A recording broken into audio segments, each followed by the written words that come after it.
I acabem el nostre mosaic de les comarques parlant d'actualitat dels videojocs. Amb qui? Doncs amb Alberto Calata Gamer. Què tal? Com estàs? Encantat, una setmana més d'estar així.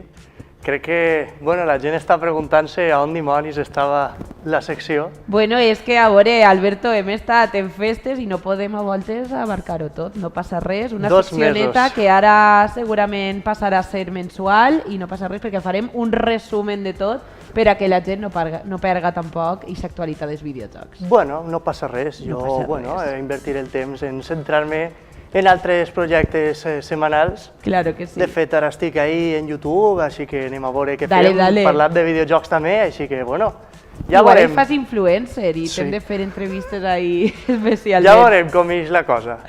Alberto, comencem parlant de Endless Ocean Luminous? Sí. Cuéntame.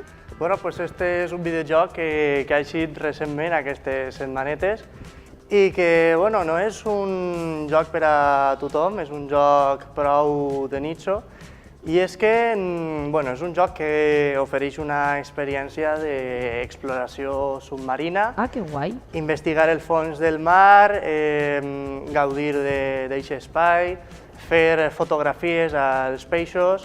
Dic que no és per a tothom perquè, com dic, no hi ha cap acció de cap tipus en aquest joc, és un joc de relax, per jugar. Però tindràs alguna missió o algo per fer? Ara t'explico. Ah, vale. Però el joc no, encara que hi hagi aquestes missions com a excusa per a fer coses i tal, el joc està fet per a que tu, quan estigues així en un moment de tal, jo què sé, jo crec que és el joc perfecte per a les nits, per a estar tombat en el llit abans de gitar-se definitivament, mitja horeta, explorar el fons submarí, que té uns entorns preciosos. Que xulo. A tu t'agrada el fons marí? No està malament. No sé.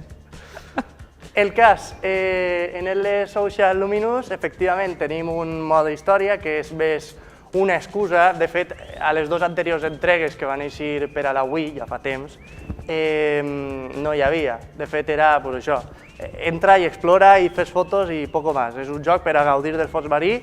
Però així tenim que hem sigut l'últim fitxatge de l'Institut d'Estudis Oceànics, una organització científica que estudia el deteriorament del fons marí i que ens han assignat un projecte de vital importància, curar el gran coral i investigar què és el que està perjudicant-lo al fons marí. Ahí tenim el mapa, que és un mapa prou gran. La premissa està xula, és un mapa de...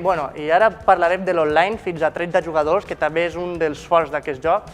Però el mapa és del Mar Velado, que és el Mar Velado, és com s'anomenarà el mar que explorarem, està generat proceduralment, però funciona mitjançant el sistema de semilles, és a dir, cada mapa té una ID, un número de numerets per a poder donar-li a l'altre jugador i que entre a aquest mateix mapa, que encara que està generat proceduralment, apareixen els mateixos peixos, les mateixes infraestructures, arrecifes.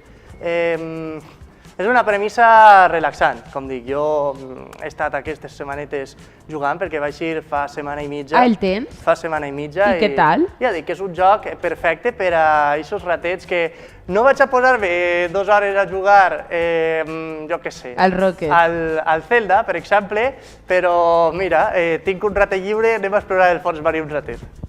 I què has vist que t'has agradat? No sé, alguna cosa... És una forma de descobrir molts peixos i descobrir, perquè a més et dona un quadre d'informació de cada espècie. També hi ha espècies extintes en unes zones concretes prehistòriques, o sigui que descobreixes molt sobre...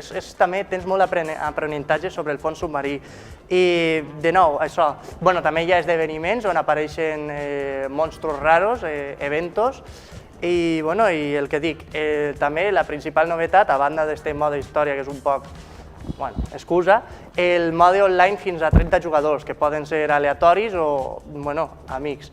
No serà un joc que se'l compre tothom, com dic, perquè no és algo que busque... És un poc estrany dins de Hi ha jocs, altres jocs també que tracten el fons submarí, que sí que tenen algo més d'acció, per exemple, esta Subnàutica, que es fa aquesta comparació i de fet molts dels mitjans especialitzats de videojocs li han posat notes fluixes perquè no han sabut entendre concretament què és el que ens ofereix el joc. El joc no busca una aventura, el joc busca relax, simple i llanament.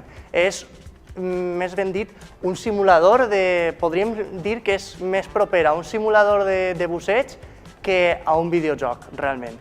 Tenim 570 espècies, a més també una taula de 99 misteris que anirem descobrint també, veient i descobrint objectes que també hi ha per ahí. Contingut, molt, perquè ja dic, per a desbloquejar-ho tot, és a dir, totes les espècies, tots els tresors, moltes hores, és un absorbedor d'hores. Bueno, però està molt bé per a desconnectar. Ara si tenim a lo millor algun ratet o algo, es juguem a este. Little Kitty Big City. Dios mío, qué títulos. Cuéntame. És un videojoc indie, és un videojoc indie, saps que de vegades... Comencem bé, Si hi ha espais i tal, i de més aquests mesos que són així de principi d'any on les grans companyies estan un poc més tranquil·letes, no és com època nadalenca o estiu, sí que porta aquest tipus de jocs. És un joc prou simple, on ens posarem en la pell d'un gatet de color negre. La premissa, el gatet estava dormint la siesta en la seva finestra de sa casa i cau, i com s'ha caigut ha de trobar la forma de tornar a pujar dalt de la finestra. Ah, vale. Jo dic que li ha passat, que m'agarra algo. És un joc que realment, si vas a saco, en 2 hores te l'has acabat. En sèrio? Això no és nou d'aquest joc, n'hi ha molts jocs indis que el que busquen és l'experiència i és que, de fet, per a tornar a pujar a la finestra has d'aconseguir 4 peixos perquè els peixos et donen, diguem, l'impuls per a poder pujar. Els peixos, els 4 únics peixos, estaran repartits per tota la ciutat i una vegada els tens ja pots pujar i s'acaba. Ara bé, quina és la gràcia d'aquest joc? Doncs la gràcia, com estem veient ahir, són els cosmètics, de posar-li coses al cap. M'encanta. També interactuar amb l'entorn, de jugar amb els humans, com ara veurem, tirar objectes. La gràcia, exacte, ahir ho veiem. Fer un poc el gamberro també. M'encanta. La gràcia d'aquest joc és interactuar en... Tipo el del ganso. Exacte, exactament. Ah, però este està fet per mi. Exactament, el ganso sí, más o menos, correcto, correcto. Però el ganso era super complicat, jo no me'l vaig aconseguir passar, Era molt difícil. Bueno. Està xulo, està xulo. Pues sí, efectivament. Tu pots passar-te-lo enseguida, si vols, però perds la gràcia completament. La gràcia és anar a buscar qualsevol interacció, jugar amb l'entorn, que al final és el que més amor posen els desenvolupadors i més sent un indie que... Quan me'l puc comprar? ¿Dónde? ¿Para què? Aquesta setmana crec que per a totes les plataformes, si no m'equivoque. Sí? A més està en Xbox Game Pass, per tant, qui tinga Game Pass ja sap que el té gratis, cometes, perquè el Game Pass no és gratis, però que ve incluït, bàsicament, en la subscripció. Ai, m'encanta, m'encanta. Els 2 primers m'han agradat molt, Jo me gastaria mis dineritos ahí. I ara, per últim, anem a parlar de Prince of Persia, que també hi ha aquesta setmana. The Crown of Prince of Persia, què és això? I, de fet, al febrer ja va eixir un joc de Prince of Persia que vam parlar així. Doncs bé, aquesta és una entrega nova i tu diries, uau, com és això? De fet, els fans de la saga d'Ubisoft, que duia mort a prous dècades, estan d'enhorabona perquè, a més, tornem a aquesta variant 2D de nou. Aquest Prince of Persia, a banda de tindre un estil artístic de dibuixos animats que és preciós, podem veure-lo en gran, perquè de fet el joc està replet de cinemàtic que és on veiem el personatge en dibuixos animats. Bé, efectivament, nou Prince of Persia, però no és el joc complet, sinó que és un Early Access. És un Early Access, 14 de maig, 27 de maig a Steam, on podrem gaudir d'això que, a diferència del que va eixir a febrer, que era un Metroidvania, aquest és un roguelike. Ah, vale, ja recorde, sí, sí. És un roguelike. Què és un roguelike? Doncs bé, és un roguelike perquè de fet està desenvolupat pels que van crear Dead Cells, que és un indie roguelike molt reconegut, que de fet inclús tan reconegut va ser que va tindre el seu crossover amb la saga Castlevania, ho vam comentar també en una secció retro així, abans d'estiu. I bé, efectivament, ahí està l'estil artístic i les cinemàtiques que comentava, molt estil dibuixos animats. És curiós perquè té la pell de color lila. Sí, i això? Té també la sang blava de la realesa, no? Bé, et conto un poquet, la història ens explica... És The Crown of Prince of Persia. Ens explica com es desenvolupa, bueno, la història es desenvolupa a través de quadres de diàleg, no hi ha cinemàtiques. O sigui, les cinemàtiques són, com dic, de dibuixos animats. El príncep, fill del rei Peroz, comet un error i es produeix una situació nefasta per al regne. Els uns tenen el poder de la màgia xamànica i se les han enginyat per a invair la ciutat, la capital del regne. I el príncep haurà de posar fil a l'agulla i salvar el poble de la destrucció. Efectivament, així trobem combat amb atacs cos a cos, a distància també, puntejades de peu que envien els enemics cap enrere, esquiven saltant sobre els enemics, tindrem armes primàries i secundàries, podrem canviar l'equipament lliurement fins i tot en combat. A mesura que progressem en el joc, també anirem recol·lectant uns medallons que ens podran servir per augmentar les armes del príncep. A més, els mapes es generen també de forma procedural, com a tot roguelike, bueno, pràcticament tot roguelike, però sí, efectivament, crec que és una premissa prou interessant. És un early access, ja veurem quan tindrem accés al joc complet i com està l'assumpte, però pinta prou interessant, la veritat. T'has a jugar? No per ara. No per ara, t'esperes. És que se m'acumulen els jocs. Ara quins tens? Ara estic en l'Endless Ocean, en aquest mode història un poc, que ara sí que estic... Però clar, és que, a veure, si ens remuntem inclús, encara no m'ha acabat el Tears of the Kingdom, és que clar, aquest joc també és un xupadero d'hores i no sé quan l'acabaré, i van a pegar-me, per dir-ho. Acábatelo ya, por favor. Ahora ya creo que... Tu opinió representa a mi público de Twitch. Venga, acábatelo, acábatelo. Ara sí que passem a la secció retro. Sí, i passem a la secció retro en una saga que tal volta no massa gent coneix. Jo no la conec. A veure, t'explico. Ja te digo. Bueno, la primera Xbox va ser una consola un poc rareta, en el sentit que va arribar ahí un poc tardet, en una lluita d'intentar assentar-se, i no molta gent coneix massa. Sí que la 360, que va eixir després i va competir contra la Play 3, és més coneguda i això sí que la va tindre molta gent, però la Xbox clàssica, la primera, no la coneix massa gent. I anem a parlar avui d'un plataformes 3D exclusiu d'eixa consola que va tindre una duologia. Estem parlant de la saga Blinx, que he portat així una imatge de les dues caràtules del joc, ahí la tenim. I efectivament, Blinx és un joc que va ser llançat el primer al 2022 i va ser anunciat i publicitat com a el primer joc en 4D. O sea, es un plataformas 3D, pero ¿por qué en 4D? A ver... Ahí todo el clickbait, sí, un poquet. La quarta dimensió és el temps, i és que, efectivament, així, en aquest joc, el nostre protagonista tindrà una aspiradora màgica, la TS-1000, que la veurem a la següent imatge, en la qual podria controlar el temps, efectivament, per exemple, pausar. Ara ho veurem més en profunditat després. Ahí tenim l'aspiradora, la TS-1000. Efectivament, també hi havia més aspiradores, sobretot al segon joc. El cas, efectivament, a Blinx, el jugador pren el paper de Blinx, que és el gat que és de color taronja, que treballa en una instal·lació coneguda com a la Fàbrica del Temps. Una instal·lació que està localitzada fora de qualsevol línia temporal i és la responsable de la creació, distribució de lo que són l'espacio-tiempo, diríem. i s'encarrega de mantenir-lo en ordre i això, i de que el flux no es vegi alterat i això.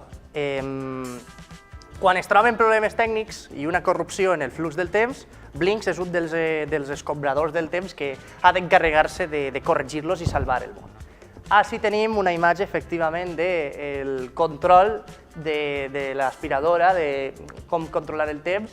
Veiem típiques opcions d'una gravadora de vídeo, el pausa, el rebobinat, el fast forward, és a dir, avançar ràpid, inclús el botó de gravar, cadascuna fa diferents accions dins del joc.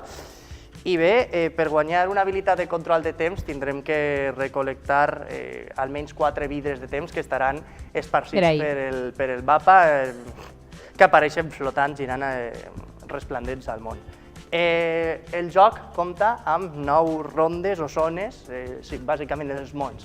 Les direm rondes perquè al final és com un time challenge, el fet que, clar, perquè al final tens això de controlar el temps, s'anomenen rondes perquè al final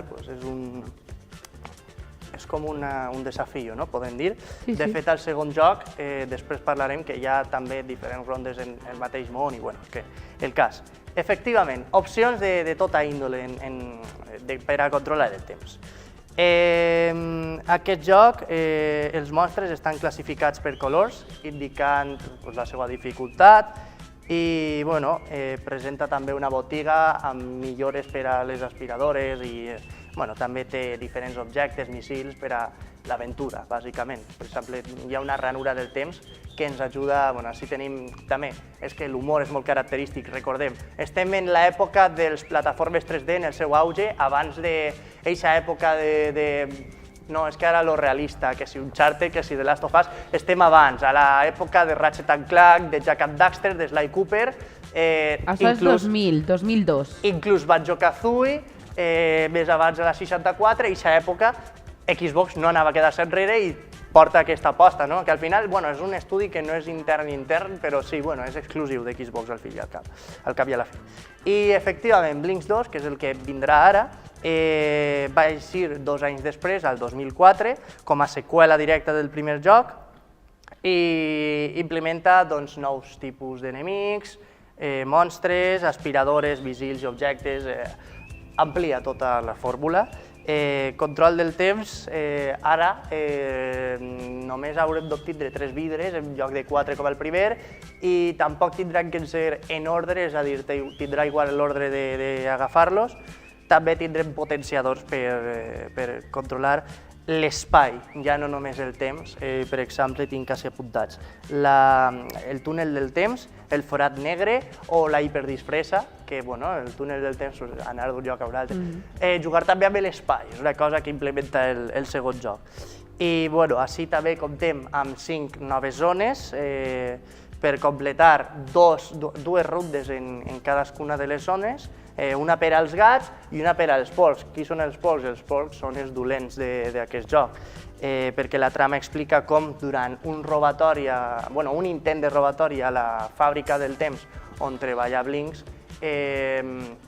per part d'una banda anomenada Tom Tom Gang, que són una espècie de porcs lladres de l'espai, el seu líder descobreix un gran cristall i vol furtar-lo, però això no surt bé perquè el cristall acaba trencat en 1000 trossos, una batalla contra un dels porcs.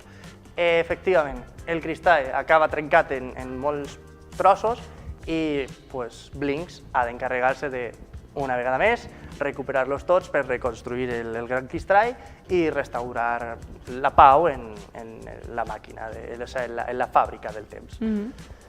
Són unes plataformes que jo no he jugat, m'agradaria, perquè jo tot el que siga... Té coses interessants. Tot el que siga plataformes 3D a mi m'agrada, però clar, és que està exclusiu ahir una consola molt vella, que si bé crec que està disponible a les Xbox actuals per aquest tema de la retrocompatibilitat que té amb totes les anteriors i tal, clar, és que no tinc una Xbox i jo saps que aquesta marca no és la meva favorita. No, la meva tampoc, Així de Xbox tampoc és molt estimat. Però sí que m'agradaria jugar-lo en algun moment, ja se verà. Però, Alberto, acaba els que tens ahí entre mans i després ja seguiràs. Sí, que tinc molts jocs pendents, efectivament, això no és prioritari. Ara tens que recabar tots aquests estrenos que venen les properes setmanes i dins de res tornem a quedar per a que ens ho contes tot, que jo ja tinc ganetes de saber. Bueno, si la secció serà mensual, doncs jo vindré, faré una selecció dels jocs més importants, els comentarem ací, també continuarà en secció retro. Por supuesto. I mentrestant, doncs, per ahí estaré en YouTube. Per ahí estaràs en YouTube, Alberto. Moltes gràcies. Jo, com sempre, encantat de vindre ací a parlar de videojocs. Que va tot genial. Nosaltres amb ell acabem el nostre mosaic de les comarques i demà seguim amb més coses a TVA.